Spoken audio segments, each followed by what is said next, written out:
యూపీలో ఘోర ప్రమాదం జరిగింది. కౌశాంబిలో ఒక ఎల్పీజీ ట్యాంకర్ పేలిపోయింది. అదుపు తప్పి టోల్ ప్లాజా డివైడర్ని ఢీకొట్టడంతో ఎల్పీజీ లీక్ అయిపోయింది. ట్యాంకర్ నుంచి 5 టోల్ ప్లాజా సిబ్బందికి ఈ ప్రమాదంతో తీవ్ర గాయాలయ్యాయి. జాతీయ రహదారిపై ఈ ఘటనతో ఒక్కసారిగా తీవ్ర భయాందోళనలు నెలకొన్నాయి. కాన్పూర్ నుంచి ప్రతాప్గఢ్కి వెళ్తున్న టైంలో ఈ ప్రమాదం జరిగింది.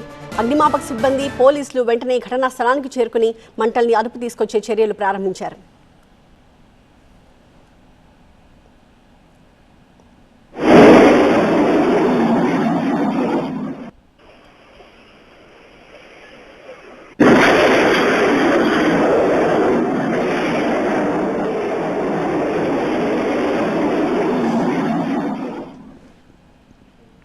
యూపీలో జరిగిన ఘోర ప్రమాదం తాలూకు దృశ్యాలను మనం చూస్తూ ఉన్నాము. కౌశాంబిలో ఒక ఎల్పీజీ ట్యాంకర్ ఎలా ప్రమాదానికి గురై పేలిపోయి పెద్ద ఎత్తున మంటలు చెలరేగాయో ఈ దృశ్యాల్లో మనం చూస్తూ ఉన్నాము.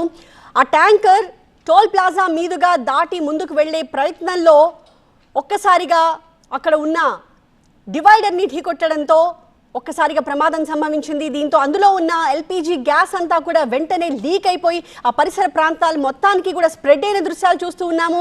ఆ వెంటనే ఒక చిన్న స్పార్క్ ఉన్నా చాలు మంట అంటుకోవడానికి. అలాంటి ఒక స్పార్క్ కారణంగానే ఆ గ్యాస్ మొత్తానికి కూడా మంటలు అంటుకుని ఆ ప్రాంతం నుంచి పూర్తిగా గ్యాస్ ఎక్కడెక్కడైతే స్ప్రెడ్ అయిందో ఆ ప్రాంతం మొత్తానికి కూడా మంటలు వ్యాపించిన దృశ్యాలు మనం చూస్తున్నాం. ప్యారలల్గా 2 ట్యాంకర్స్ వెళ్తూ ఉన్నాయి. ఒక టోల్ ప్లాజాలో నుంచి ఒక ట్యాంకర్ ముందుకు సాగుతుంటే పక్క దాంట్లో నుంచి ఇంకొక ట్యాంకర్ వెళ్లే ప్రయత్నంలో భాగంగా ఆ డివైడర్ని ఢీకొట్టేసింది. వెంటనే లోపల నుంచి ఎల్పీజీ మొత్తం పూర్తిగా లీక్ అయిపోయిన దృశ్యాలు మనం చూస్తూ ఉన్నాము. ఆ వెంటనే కొన్ని క్షణాల వ్యవధిలోనే మనకి మంటలు కూడా రాజుకోవడం ఈ దృశ్యాల్లో క్లియర్గా మనం చూస్తున్నాం. ఆ మంటలు రాజుకున్న మరుక్షణం ఆ మంటలు వేగంగా వ్యాప్తి చెందాయి. ఆ టోల్ ప్లాజాలో పనిచేస్తున్న కొంతమంది సిబ్బందికి కూడా ఈ ప్రమాదంలో గాయాలయ్యాయి. అదృష్టవశాత్తు అక్కడ మిగిలిన వాహనాలు ఏవి పెద్దగా లేకపోవడంతో కాస్త ప్రాణాపాయం కూడా తప్పిందనే మనం చెప్పుకోవచ్చు. కానీ ఈ ఘటనతో ఒక్కసారిగా ఆ ప్రాంతం మొత్తం ఒక భయాందోళన అలుముకుంది.